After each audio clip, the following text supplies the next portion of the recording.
Hello and welcome to another video from the all-new channel that you need to not only survive the current apocalypse but actually enjoy it. And today I'm back out here making preparations for my visitors.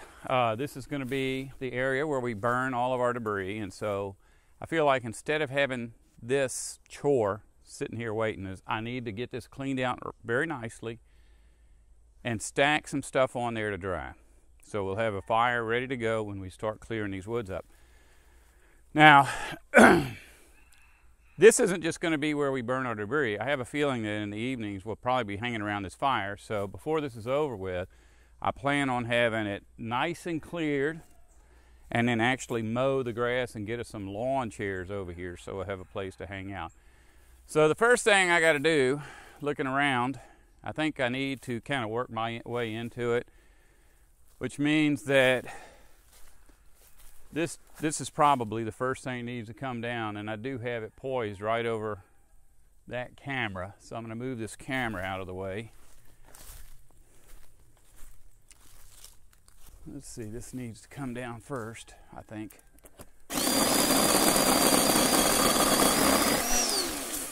And this is a wax myrtle, and I really like it, and I thought, well, maybe I just cut it back. But these things, once you cut them, actually this isn't even a wax myrtle. I think this is a tie-tie. I never can tell them apart until they have their flowers on them. But when you prune these, they always come back crappy. But if you cut them all the way down to the ground, they usually start coming up really quick from the roots, and they look pretty if you do them like that. Because, you know, if they're growing right out here where they get plenty of sun, they'll make a nice big bushy bush instead of just, you know, something ugly, tacky looking. These here actually look good in the forest the way they are, but the forest is gone, so now they don't look good because they're growing this odd shape associated with their search for sunlight, which is soon not going to be a problem.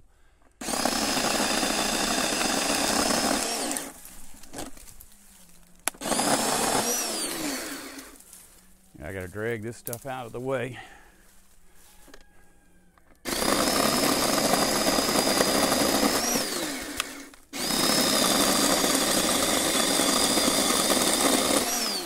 Get my camera back in here.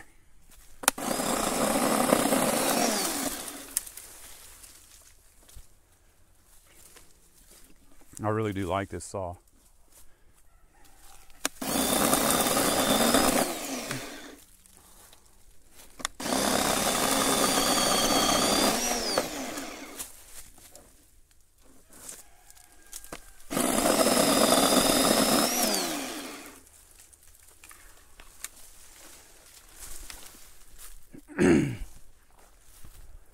Okay, yeah, I've got to make a pile off to the side until I get everything cleared. Then I got to take that pile and bring it back in, throw it where I'm going to burn.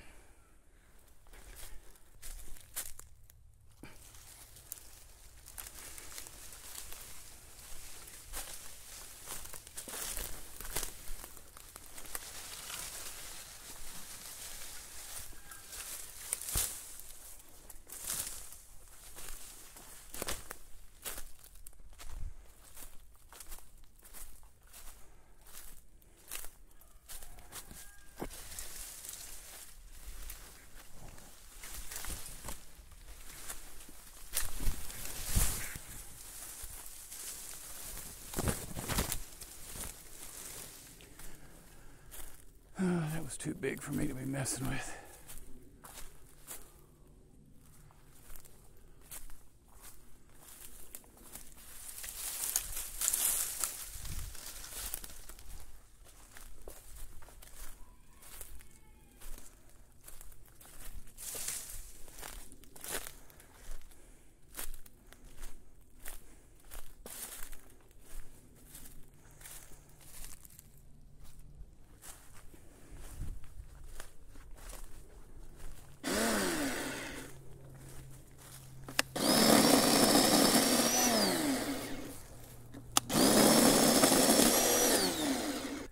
Since it's a battery-powered saw and I'm using up my batteries, and I don't have a spare battery because they're too expensive,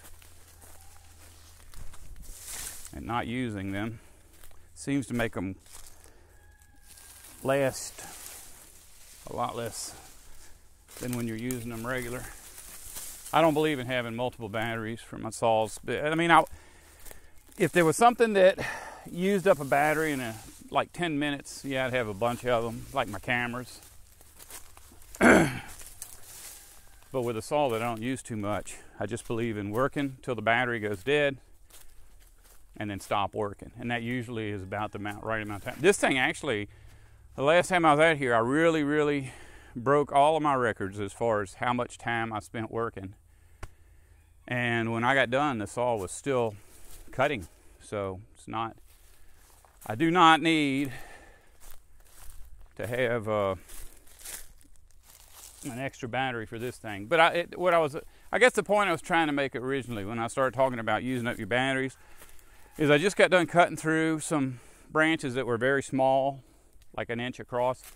I've got loppers out here. Normally in that situation you use your lopper so you're not using up your battery or your gas, and it's just as easy to cut stuff with loppers as it is with a saw. The only extra is that you have to set the saw down and pick up the loppers. So that's kind of all of. If my battery will outlast me, there's no reason for me to do that. When I get into here and start cutting a bunch of little stuff, it's actually easier for me a lot of times to use loppers.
This tree has got to go. There's too many of these around right here. But I'm not going to cut it down now to just be in the way. But once I get all of this cleared nice and pretty where I can walk around in here, I'll cut that down and cut it up and throw it in the pile.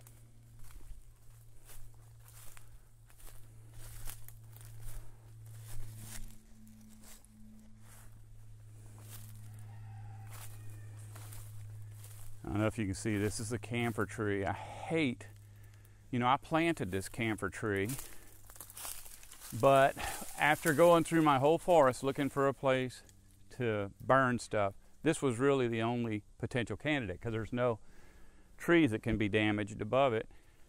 And there's no other spots, and it's kind of central to what we're doing. And so I went ahead and sprayed poison on this. Hated it. I've only got 2 camphor trees out here that I know of, but I have seen a lot of small, little bitty 1 foot tall trees that I think are camphor trees. So I'll avoid them with my mower, and hopefully we'll get some more of these up here.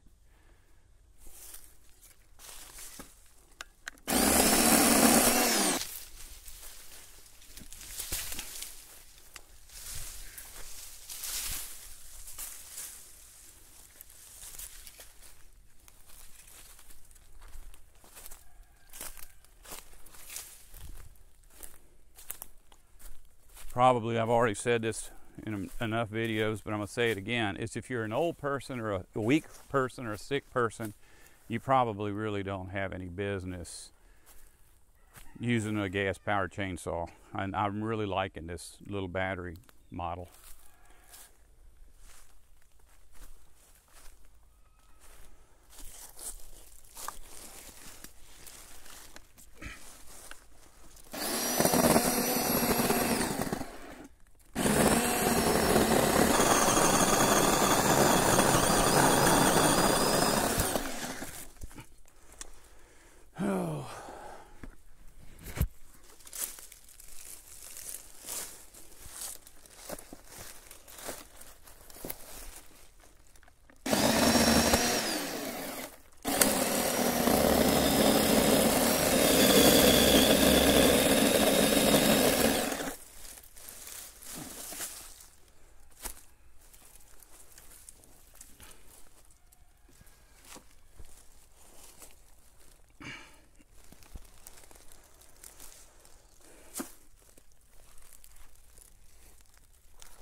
you see me wearing gloves.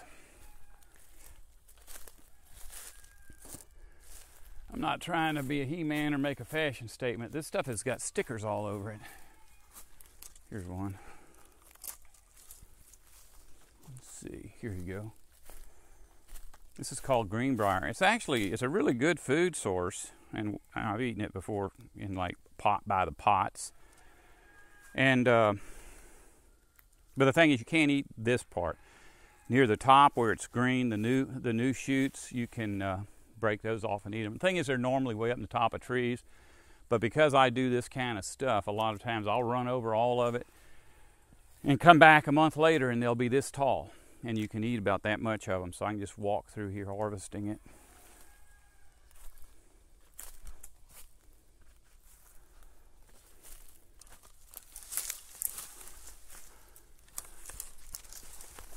What I'm pulling on now is not greenbrier. This is grapes, wild grapes, muscadines, scoponines, and I've got enough of them that I'm not worried. If I only had one of these things, I would be fertilizing it and watering it, but they're everywhere. So, and I can't eat any of that. I mean, the ground, a couple of weeks ago, I was coming through here and the ground was just completely covered in grapes, wild grapes that had fallen off of the vines. But they're mostly just animal feed, because they're just like everything else. They're way at the top of the trees. You know, if you were to build a rack to hold them on, and have them down hanging low where you could pick them, it'd be one thing. But this is, it's scoponines and muscadines are not a survival food unless you're good at hunting squirrels, because squirrels like them and birds like them.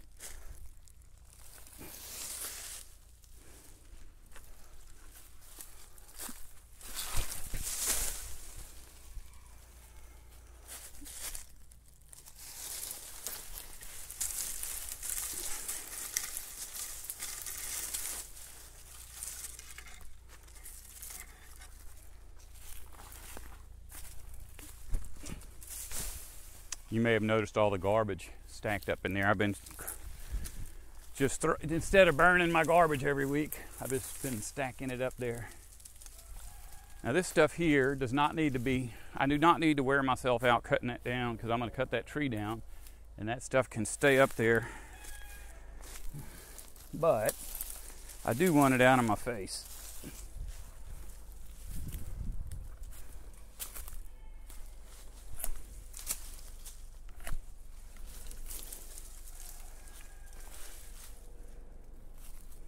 So I can work.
Yeah, we're tied to that tree with just a couple of small vines at the top.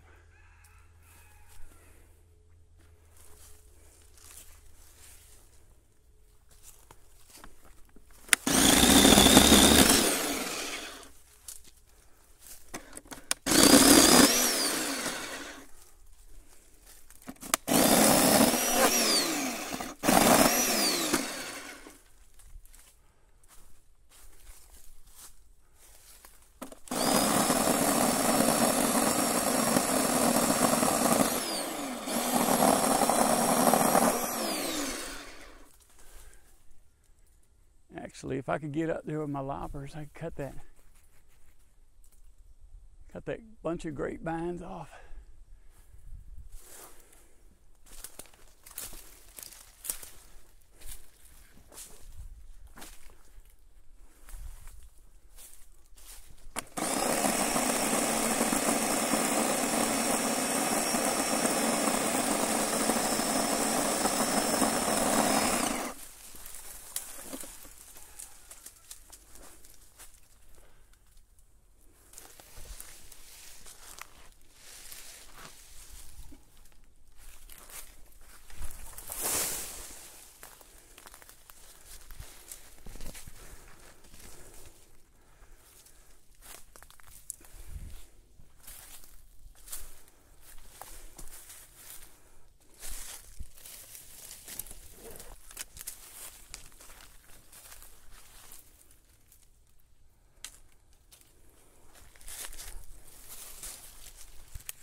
Okay, well the plan was, when I started this little project, to bring my cameras out all day, every day, and just run them, and then edit it into kind of a time lapse so you can see the progress.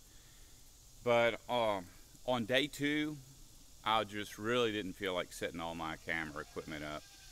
And then on day 3, it was easy to say, well, I didn't set it up on day 2. So here we are, this is day 5, and there's really nowhere I can put anything else in this pile because it's really big. Now the pile looks like it's big enough to do some serious damage to the surrounding trees, but it's actually sitting on top of 3 dirt mounds, so the pile isn't as big as it looks. Plus, over time, because it's going to take about a week for this to dry enough, maybe 2 weeks for this to dry enough for me to light it. But over time, the pile is going to shrink, so it's not as big as it looks. But it is too big for me to add anything else to it and be comfortable with it. So anyways, I've been cutting the grass out here. I've got a circle cut around this pile. I'm going to go ahead and see how much more I can cut with my mower. But there's really not anything else I can do. I can't use my loppers or saw until this pile is gone, because this is the only place I have to pile stuff up, and I don't want to have to make a pile somewhere else and then drag it over here when I'm ready to burn it.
I think I am done with this project. That gives me probably, I would say, 1 week. If you look, that's the pile right there. That's really huge. But it'd take about a week for it to get dry enough to where it'll burn. I've got a lot of dry stuff in there, a lot of trash in there. And over the year, course of the year, I saved the oil out of my fryer. And then I'll normally take the gas that's in the bottom of the gas can and pour it in and mix it. So you got half cooking oil and half gasoline, a little bit less than half because you don't want to blow up on you. But I'll spray that all around there and I'll light it up and it'll probably burn. I've got one oak tree I'm a little bit worried about, but it's a really big one. I don't want to lose it. I think it'll be safe. It's close to the fire, but it looks like I've got it stacked just about right. And hopefully it won't be injured. Some of the branches are hanging over. I already know the leaves are all going to die and it's going to look like skeleton when it's done. But over about a year or two, all of that will grow back. Now, if I kill the tree or injure the tree too much to save it, I'll just cut it down. Because as I said earlier, there is no place in this forest with a big enough hole in the canopy to burn debris, and I absolutely have no other way of getting rid of the stuff I cut off these trees. So anyways, let me give you a tour of some of the things that I did this week. I really got a lot more mowing done out here than I thought I would. But I guess since my pile was too big to do anything else, I just got motivated.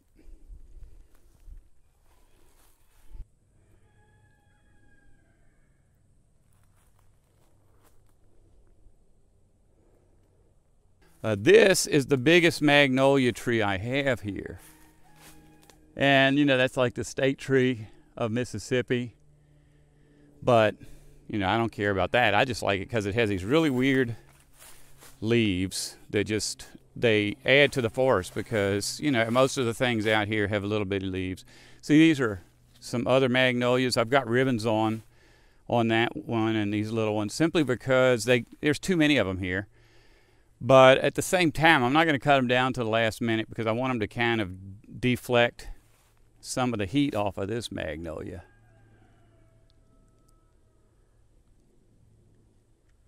It only took me 5 days to do all this. And I think, fall is... I think that I'll still have the kind of weather where I can get out here and do this for probably another 3 months. And I can do this by myself. I had said I wanted people to come help me, and if people want to come help me, I would certainly appreciate it. The thing is, it's like I just feel like if I get somebody down here who can help me do this, then it won't just shut me down. Like for the last week, I have not done anything with the Bible videos. I haven't written any scripts, haven't shot any footage. I have been getting a lot done as far as learning how to use the editing software because I'm using the actual editing software that I have now to do these videos of myself working out here in the woods. But I think I promised everybody that I would get the Melchizedek script out, and I've got enough of those done that I could do a few of them and still get this work done out in the forest. I think basically if I can get people to help me out here, then I may be able to stay on schedule with Melchizedek. That's the only reason I'm asking people. Anyways, love y'all, and as always, if you do not wish to survive, don't listen to me.